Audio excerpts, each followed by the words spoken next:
Welcome to Godfather Barbecue and Italian. Listen, today, right, we got, for some reason I've been focusing and thinking about childhood, dishes and recipes we ate. And this is really a regional thing. I'm sure when you clicked on that thumbnail and it said American Chop Suey, you're like, what the heck is this? Well, there's a great chance if you're not from New England, you've never heard of this, okay?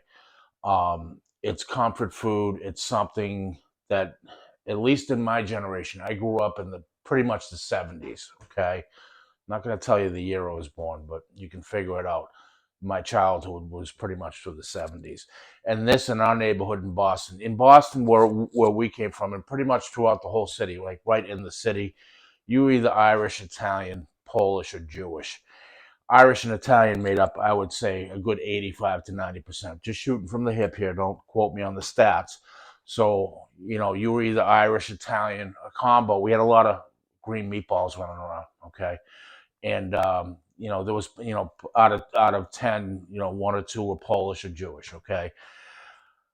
This this dish was served in, I would say, 8 out of 10 friends that we had growing up. So, and the reason being, I think, is it feeds a ton. It's comforting, and it's a dish that my mom would make and we'd eat throughout the whole week. Okay, pretty much it was just me and her, um, and my sister. 10 years later, so we focused on not having a lot of money and meals that were comforting and kind of did it all in one pot, that were easy for my mom to make, but delicious. So simple, easy, delicious. This is what we've been focusing on. So American chop suey. There is versions of this later in life. Was out in Milwaukee, and I had a similar. Well, the closest I found to this is what's called goulash out in the Midwest, and it's somewhat similar, very similar, except for the fact it's sweeter. It has a different spice profile. So this is great, I think, for you guys that maybe are in Australia or in Canada or in Ireland, or like, this is something you should try. You're going to enjoy it. I mean, it's pasta, a tomato-based ground beef, peppers, onions, and seasoning, all wrapped up in one. So you'll see it at the end. Let me run through what we're going to do here. So for ingredients, we're going to use a half a stick of butter. We're not using olive oil with this because when we brown the meat off, it's going to release a little more of its fat. We've got a 28-ounce can of tomato sauce. Kind of important because tomato sauce is already cooked. That's the difference between that and like a puree. I've got a 14-ounce can of diced tomatoes. Those obviously aren't cooked. They'll cook with it. I'm using about 12 to 16 ounces, depending on the texture you like, of beef stock. If you don't have beef stock or whatever, ideally, these are ingredients you have in your pantry. If you don't have beef stock, don't freak out. You can use tomato sauce. Tomato juice. You can use additional either one of these. Okay, it's not science. It's not scientific. Okay, but you'll just get the texture that you'll see when we cook it. But again, 28, 14, and I'm going to use about 12 to 16 ounces of that. So a cup and a half to 2 cups. One medium onion. I'm going to use about 1.5 medium chopped, good half-inch to 3/4 inch chopped green bell peppers. And you do that to what you like. If you like less or more, you do need to use them. Very important. But if you like less or more, then do it to what you like. I make them bigger so the kids can pick them out because they're not big fans of it, but they still love the overall flavor. Okay. Salt and pepper. We're going to use teaspoon of salt, teaspoon of black pepper. Ground beef. You can use ground beef. You can use a meatloaf mixture, what have you. It's 1.25 pounds. I'm going to be using teaspoon of basil. And I know this is crazy to hear from me, but oregano is good and required in this. Teaspoon of oregano, teaspoon of garlic powder. The original recipe calls for a tablespoon of Worcestershire sauce. I like 2. It gives it that additional spice. And we're going to use a pound of elbow noodles. Traditionally, when we made it, they were the regular noodles. Back then, they didn't have these large But I've come to like these. So either way, and any type of small pasta will do, but traditionally it's regular elbows or these large elbows. All right. So I'm going to get everything prepped up and we'll let you see what it looks like then. All right. So I got a pot of water going for the pasta here. We will salt it before cooking it, but just so it's all ready to go at once. We're going to go ahead and saute the vegetables. Before we cook the pasta, just a reminder, 1 tablespoon per pound of salt in there once it's boiling, okay? Butter's nice and, right as it's just starting to turn a little off color, a little golden, we're going to dump our mixture of veggies in. Again, you can see the size here of how you want, I would say 1/2 to 3/4 inch chopped. I want it nice and kind of rustic. It's going to shrink down. They're going to shrink down a little bit. And usually with something like this, when I'm sauteing and getting these soft, it's going to be about 4 or 5 minutes. I'm going to add just a little salt to help sweat those onions and release the liquid and help soften them up a little quicker. All right, I'm going to let these go medium to high heat, 4 to 5 minutes. We'll see you then.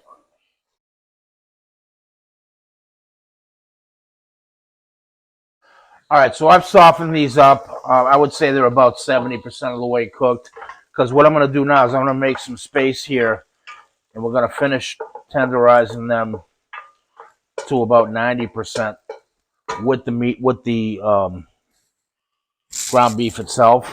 So I'm going to go ahead, drop that in, just break it up.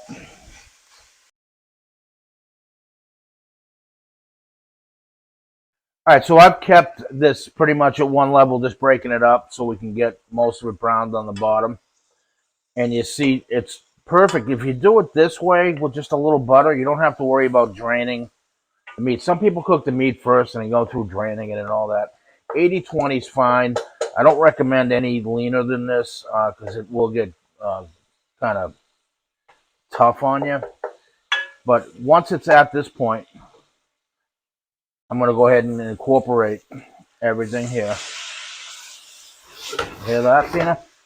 Yep. That's flavor, baby. And this is totally optional. I like a little bit of extra salt at this point just to kind of bring everything together, a little bit of pepper. I do have right here all the spices we talked about just mixed up. So when I do the spice dump, it's all in one. I'm not going through each container or whatever. I do that ahead of time. Again, got my water going here. I'm going to just keep doing this saute mixture until all the beef or whatever meat you're using. Again, this is wide open. If you want to use some beef and pork, meatloaf mixture, which is beef, pork, and veal, whatever you want to use. Do this until it's pretty much the pink and the red is gone. And then I'm going to come back and show you the next step. All right, so here we go. We're pretty much cooked out, but not overcooked. This is perfect. See how that butter works instead of oil? I just keep going back to, I know I'm repeating myself, but butter instead of oil just keeps everything just nice. Keeps the fond up. Doesn't make it greasy. As long as you don't use too much. So now we're going to take our spice mixture here. Everything we told you about, the garlic, the basil, the oregano, salt, pepper, garlic powder. I'm going to put all that in. Give it a little stir to incorporate it into the base. This will help transmit or transfer, rather, that flavor throughout the whole dish prior to adding your rest of the liquids, which are the tomato and the Worcestershire. Okay. I'll give that a minute. I can start to smell it. That's my cue. Put in our tomato. That's the diced. There's the sauce. Again, already cooked, which is nice. So we're going to let this roll about 25 minutes after this while we're doing the pasta. But this tomato sauce is already cooked. That's the difference. We said that earlier. And I'm going to come in with, again, about 12 to 16 ounces of stock, beef stock. And I'm basically going to just put what I know is about 12 ounces. Check my consistency. Sorry about that. A little bit more because this is going to evaporate as we go, but that's about where I want it. So I'd say I used about 2 cups at that point for this particular. Again, your diced tomatoes, your tomato sauce or puree, whatever you happen to use. The water varies in those, so kind of add it as you go. Okay. Again, I'm gonna go. Let's call 1.5 tablespoons of Worcestershire. And everybody says Worcestershire or whatever. It's Worcestershire. Okay. And this is so much of a New England thing. I'm so excited for you folks that are in different areas of the country and the world. This is so comforting. You taste everything in it, the onions, the peppers, um, and how you do it after. You put cheese on it, cheddar, Parmesan. What I mean, it's a really cool dish, and I'm not just saying that. It's like something special. And again, I don't know what it is lately. I'm going back to my childhood, so you people, I can bring you people into our kitchen, Italian American kitchen. But again, this was made in many households in New England. Anything from Connecticut up to Maine. You get south of Connecticut and you mention American chop suey, they're like, the heck is that? Chinese? It's not Chinese. But we grew up on this, and I just want you to try it. We'll see you in a minute. All right, so I have everything incorporated. I'm going to go ahead and let this simmer. I'm just going to put a lid on this. I want to keep it, about 75% of the way ajar. It's going to go about 25 minutes. In the interim, I'm going to go ahead and cook off my elbows, my pasta, and just drain them off. You don't need to add oil or anything like that. Just drain them off, give them a mix. Try, I'm going to wait about 10 minutes actually for that, so it kind of coincides when this will be done 25 minutes from now. These are going to take about 7-8 minutes. But if you do it ahead of time, just give them a mix. Don't worry about keeping keeping them moist or whatever. The water, you take the starch off, it's no good. There's a reason why you don't rinse pasta. This is one of them. We'll see you then. Two real quick things while we're waiting for this all to come together. For your pasta, what you want to do is, depending on how you like your pasta, if you like it al dente, you're gonna cook this to about what you think would be 1 minute prior to that, because you have to remember when you add, or if you like it regular, however you like it, kick it back a minute or so from when you think it's going to be done, because when we incorporate it into here, it's going to still keep cooking. Okay, very important. You don't want to end up with mush, and that'll prevent that from happening. Again, just to get it to the point where you're like, I could almost eat this. That's when you know it's time to go in here. Okay, so keep testing it as you go through it. This is going to take, this particular pasta is going to be about 7 minutes to get to that point. Again, check your package. Other thing is, folks, listen, if you like what we're doing here, we're excited bringing you stuff like this. If you wouldn't mind, give us a like, a share, a subscription, and turn your notifications on, because we're coming with things. I've got a calendar and a schedule lined up of stuff that will, I think, blow most people's minds as far as our type of Italian American, and some barbecue stuff too. Don't you barbecue fans, hang in there. It's coming on winter here, but we're gonna do some stuff. All right. So anyway, if you could subscribe, like, and share, it means a lot to us, and turn those notifications on. Come back and look at the channel. There's 100 videos on there of all this kind of stuff. Thanks so much. We appreciate it. All right, so we're back. It's been between 25 and 30 minutes that we've been simmering. I've been stirring, obviously, along the way. But a couple quick notes here. The whole reason why we do this for two reasons. One is to reduce this, and this is the consistency we want, okay? So if you happen to go this long and it's still not looking like this, not a problem. Your pasta's sitting. It's going to be fine. And that's the other reason why we don't rinse the pasta, because we want to maintain that starch on those noodles, because that's going to bring a certain element of tightness to this when we put it in. It's going to kind of pull the sauce together. But I want it just like this. If you open up and you find it that it's not looking like this, or it doesn't have enough liquid, add some more beef stock. If you find that it's too what you think is too liquidy, then let it just let it simmer down a little bit more. You're not going to hurt it, but you can't overcook this, okay?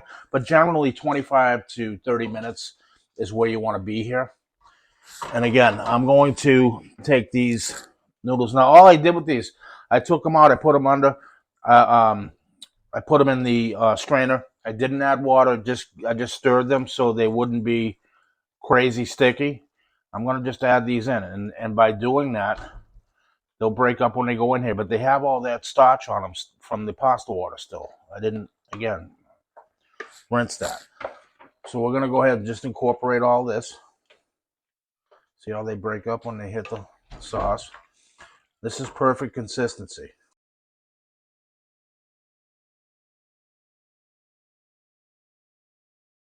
So I'm going to get this incorporated. I'm going to let this cook for all together just to marry the flavors for about 2 minutes. And we'll see you when we plate it up. All right, Tina, here we go.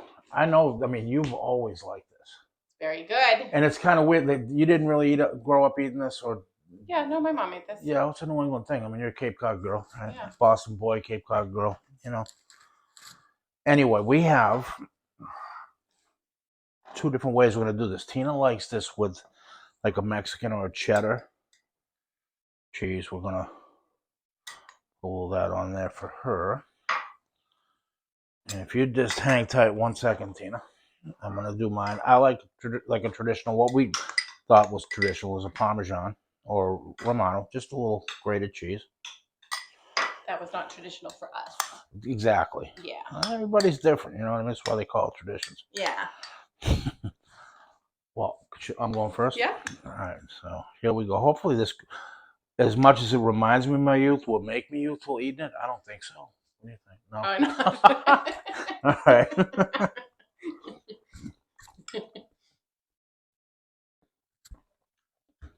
Perfect.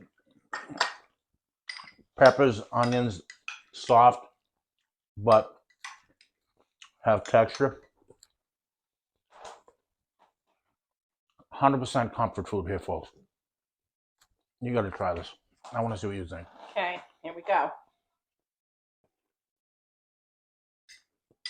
Mm-hmm. That's right? Some good stuff. If that doesn't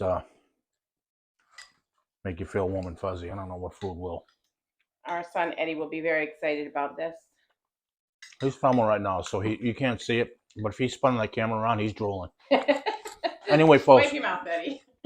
Thank you so much. 3,500 subscribers, and we've got a couple videos just really taking off. And it's great for us. It's just going to enable us to do more for you. And we're super excited again about what's coming down the road for you. So we'll see you soon, and thank you.